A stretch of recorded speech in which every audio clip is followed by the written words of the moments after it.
બ્રેકની પહેલા આપણે નાલંદાના નવા કેમ્પસ વિશે જાણ્યું. હવે અમે તમને ઇતિહાસમાં લઈ જઈએ, કારણ કે નાલંદા યુનિવર્સિટીના ભવ્ય વારસાના દર્શન કરવા હોય તો ઇતિહાસ પર નજર કરવી એ ખૂબ જ જરૂરી છે.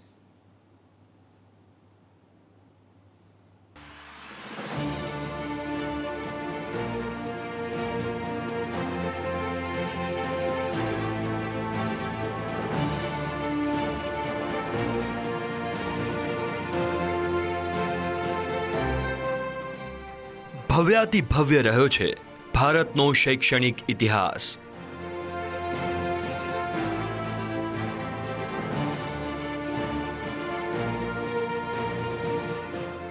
એક સમય દુનિયામાં વાગતો હતો ભારતનો ડંકો.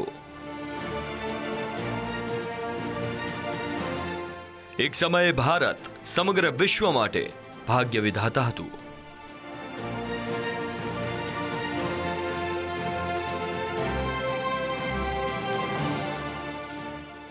ભારતને સોને કી ચીડિયા અમસ્તું જ નથી કહેવામાં આવતું.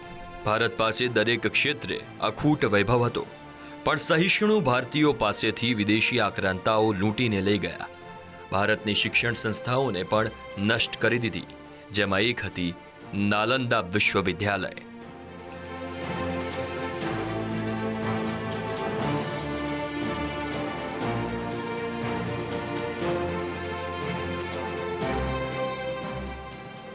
આજે આખી દુનિયાના વિદ્યાર્થીઓ ભણવા માટે બ્રિટન અને અમેરિકા જાય છે, પણ એક સમય એવો હતો જ્યારે આખી દુનિયાના વિદ્યાર્થીઓ અભ્યાસ કરવા માટે ભારત આવતા હતા, કારણ કે લંડનની પ્રતિષ્ઠિત ઓક્સફોર્ડ યુનિવર્સિટી કરતાં પણ 500થી વધુ વર્ષ જૂની યુનિવર્સિટી બિહારની નાલંદા યુનિવર્સિટી હતી. આજે નાલંદા વિશ્વવિદ્યાલય ફરી ચર્ચામાં છે, ત્યારે તેનો ભવ્ય ઇતિહાસ જાણવો પણ જરૂરી બની જાય છે.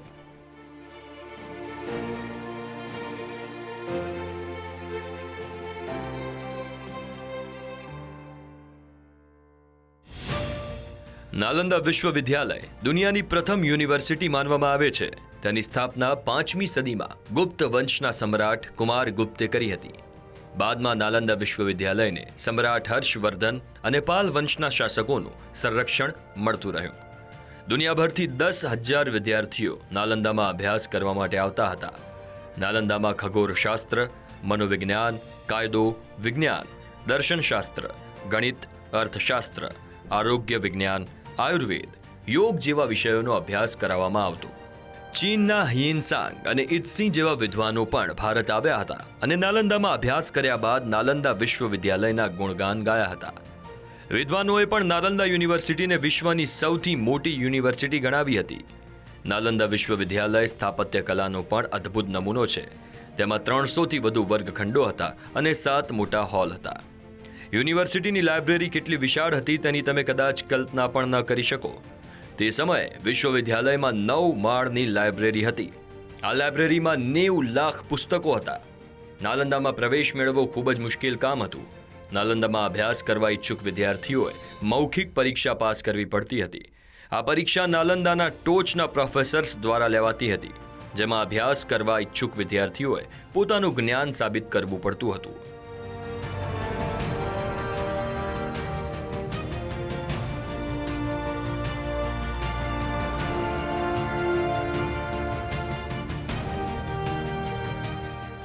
નાલંદામાં પ્રવેશ મેળવવો ખૂબ જ મુશ્કેલ હતો.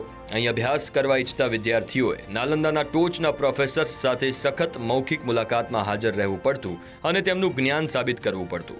અહીં અભ્યાસ કરનારા એ લોકો ભાગ્યશાળી હતા જેમણે ભારતના જાણીતા વિદ્વાનો અને બૌદ્ધ ગુરુઓએ ધર્મપાલ તેમજ શીલભદ્ર દ્વારા જ્ઞાન મેળવ્યું હતું. નાલંદા પુસ્તકાલયની 90 લાખ હસ્તલિખિત તાડના પત્તાની પાંડુલિપિઓ દુનિયામાં બૌદ્ધ જ્ઞાનનો સૌથી સમૃદ્ધ ભંડાર હતી. એક વખત દલાઈ લામાએ પણ સ્વીકાર્યું હતું કે તેમની પાસે જે પણ જ્ઞાન આવ્યું છે તેનો સ્ત્રોત નાલંદાથી આવ્યો છે.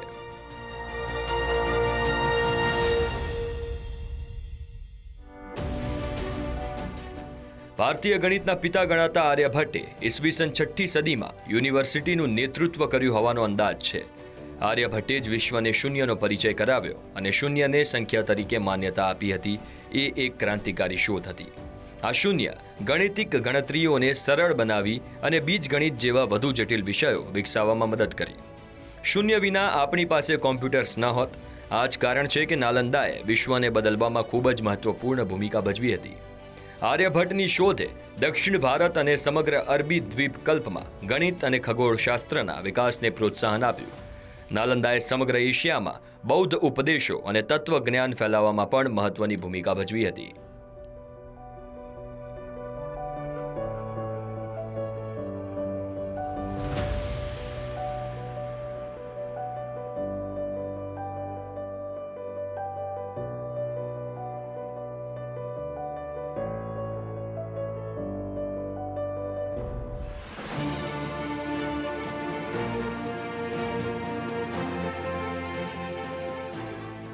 બધું જ ખૂબ સરસ રીતે ચાલી રહ્યું હતું. નાલંદા યુનિવર્સિટીએ આખી દુનિયામાં પોતાની એક અનોખી શાખ ઊભી કરી હતી. પણ 1190ના દાયકામાં ખિલજીએ એક એવું કારસ્તાન રચ્યું કે લાઇબ્રેરી ભસ્મીભૂત થઈ ગઈ. 1190માં તુર્કી અફઘાન સૈન્ય જનરલ બખ્તિયાર ખિલજીએ આક્રમણ કર્યું. આક્રમણકારોની એક લૂંટારૂ ટોળકીએ વિશ્વવિદ્યાલયને નષ્ટ કરી દીધી. ઇતિહાસકારો પ્રમાણે એક સમયે બખ્તિયાર ખિલજી ખૂબ બીમાર પડ્યો હતો. તેના હકીમોએ બખ્તિયારની ખૂબ સારવાર કરી, પણ તેનો કોઈ ફાયદો ન થયો. કોઈએ બખ્તિયાર ખિલજીને સલાહ આપી કે તે નાલંદા વિશ્વવિદ્યાલયના આયુર્વેદ વિભાગના આચાર્ય શ્રી ભદ્રજી પાસે સારવાર કરાવે. જે બાદ આચાર્ય રાહુલ શ્રી ભદ્રજીને બોલાવવામાં આવ્યા. તે સમયે ખિલજીએ એવી એક અજબ પ્રકારની શરત મૂકી. તેણે શરત મૂકી કે તે કોઈ પણ આયુર્વેદિક દવા નહીં ખાય. આચાર્યએ પણ ખિલજીની શરત માની લીધી અને તેને કુરાન પઢવાની સલાહ આપી. કહેવાય છે કે કુરાન પડતા પડતા ખિલજી સાજો થઈ ગયો હતો. ઇતિહાસકારો પ્રમાણે આચાર્ય શ્રી ભદ્રજીએ કુરાનના પન્ના પર દવાઓનો લેપ લગાવ્યો હતો, જેનાથી દવા ખિલજીના હાથોમાં લાગતી હતી અને જ્યારે તે પાનું પલટાવવા આંગળી જીભ પર લગાવતો ત્યારે દવા તેના મોઢામાં જતી હતી. આ રીતે ખિલજી સાજો થઈ ગયો હતો. જ્યારે ખિલજીને તેની જાણ થઈ તો તે આશ્ચર્યચકિત થઈ ગયો. તેને લાગ્યું કે ભારતીય વિદ્વાનો હકીમો કરતાં પણ જ્ઞાની છે. એવું કહેવાય છે કે ખિલજીને એમ લાગવા લાગ્યું હતું કે નાલંદામાંથી મળી રહેલું શિક્ષણ ઇસ્લામની પ્રતિસ્પર્ધા કરી રહ્યું છે, જેથી તેણે નાલંદા વિદ્યાલય પરિસરમાં આગ લગાવી દીધી. એવું પણ માનવામાં આવે છે કે તે સમયગાળા દરમિયાન બૌદ્ધ ધર્મ અને તેનું શિક્ષણ ઝડપથી વિસ્તરી રહ્યું હતું, જેથી બૌદ્ધ ધર્મને સમાપ્ત કરવા માટે ખિલજીએ નાલંદાની લાઇબ્રેરીમાં આગ લગાવી હતી. ચોંકાવનારી વાત તો એ છે કે લાઇબ્રેરી સતત 3 મહિના સુધી સળગતી રહી હતી, જેના પરથી અંદાજો લગાવી શકાય છે કે લાઇબ્રેરી કેટલી વિશાળ હતી. આ આગમાં ભારતીય શિક્ષણનો વારસો તબાહ થઈ ગયો હતો.